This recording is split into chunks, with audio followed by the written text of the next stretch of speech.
السلام عليكم ورحمة الله وبركاته. أحبتي، الدعوة هي العلم بالحق والرحمة بالخلق، العلم بالكتاب والسنة، الوحي المقدس، الرحمة بعباد. أحبتي، لابد من التركيز على 4 أنواع من الخطاب: خطاب الإيمان بالله، تعميق الإيمان، خطاب التعايش السلمي، خطاب التفاؤل، خطاب الرحمة والتسامح، ولابد من الابتعاد عن الفظاظة والغلظة والإغراق في السياسة والإقصاء أيضا والشتم والسب.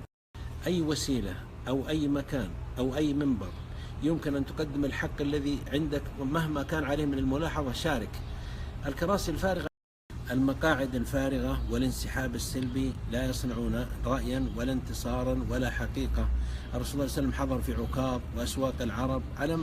سنشارك في أي منبر أو وسيلة أو مكان لأننا واثقون بأنفسنا، بثقتنا بربنا، واثقون بالنصوص التي نحملها، واثقون بالدعوة، الواثق من نفسه ومن دينه ومن علمه ومن دعوته يحضر في أي مناسبة أو مكان أو منبر كما حضر صلى الله عليه وسلم، هو قدوتنا في أسواق العرب.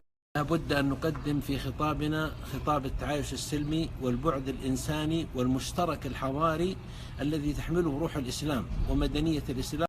دعونا نحيي خطاب الاعتدال والوسطية المختطف من أطراف الإفراط أو التفريط لنعود كما كنا وما أراد الله بنا، وكذلك وما أرسلناك إلا رحمة للعالمين. تعالوا إلى خطاب الرحمة. يقول جوستاف لوبون: ما عرف العالم فاتحا أعدل ولا أرحم من محمد عليه الصلاة والسلام.